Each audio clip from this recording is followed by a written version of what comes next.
அம்மன் கோவில் நகைய நான் எடுத்துக்கிட்டு போலியான நகைய வச்சேன்னு பொய்யா சொன்னாங்கல்ல, அதே மாதிரிதான் இப்ப இந்த நில விஷயமும். புரிஞ்சுக்குங்க. இந்த பையன் இப்ப உங்களுக்கு தெளிவுபடுத்துறேன்னு சொன்னார்ல, இப்ப ஊருக்கு முன்னாடி என்ன நடந்ததுன்னு நான் தெளிவுபடுத்துறேன். டேய் சமுத்திர, அதை எடுத்துட்டு வாடா. வரேங்க ஐயா. கொண்டா கொண்டா. என்னங்க ஐயா?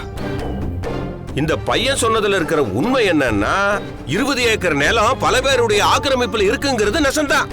அத நானும் ஒத்துக்கிறேன். அந்த ஆக்கிரமிப்பை எல்லாம் நீக்கி கோவில் சொத்தை மீட்டெடுக்கத்தான் நான் சவுந்தர்கிட்ட இந்த வேலையை ஒப்படைச்சிருந்தேன். கோவில் 2 இருந்தாலும் உள்ள இருக்கிற அம்மன் ஒண்ணுதாங்கிற கணக்குல தான் நான் கோவில் சொத்தை எல்லாம் ஒருங்கிணைக்க நினைச்சேன்.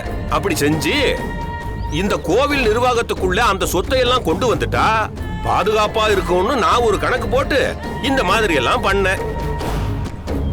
இந்த விஷயத்தை வெற்றிகரமா முடிச்சிட்டு ஊருக்கு முன்னாடி சொல்லணும்னு தான் நான் முடிவு பண்ணி வச்சிருந்தேனப்பா.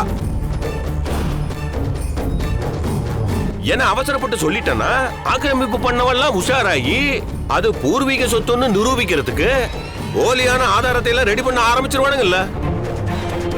அதுக்கு தான் கமுக்கமா வேலையெல்லாம் முடிச்சிட்டு சொல்லலாம்னு நினைச்சேன்.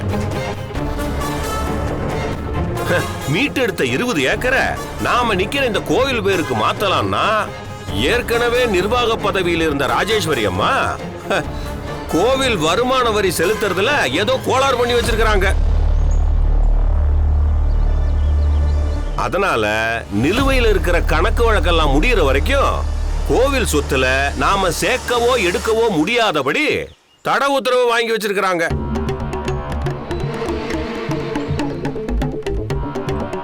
அதனால தற்காலிகமா சவுந்தர் பேருக்கு மாத்தி வச்சிருக்கிறேன், அவ்வளவுதான். நான் பண்ணதுல ஏதாவது தப்பு இருக்குங்களா?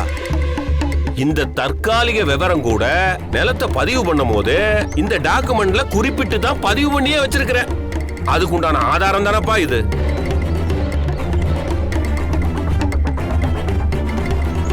என்னப்பா, இதை யாராவது படிச்சு பாக்குறீங்களா? சரி, ஊர் ஆளுங்களை விடுங்க. என் மேல பிராது கொடுத்த இந்த குடும்பமாவது படிச்சு பாக்கட்டு. முதலாளி வாங்க, முதலாளி நீங்களாவது படிச்சு பார்த்து சொல்லுங்க. வாங்க முதலாளி, இந்தாங்க படிச்சு பாருங்க.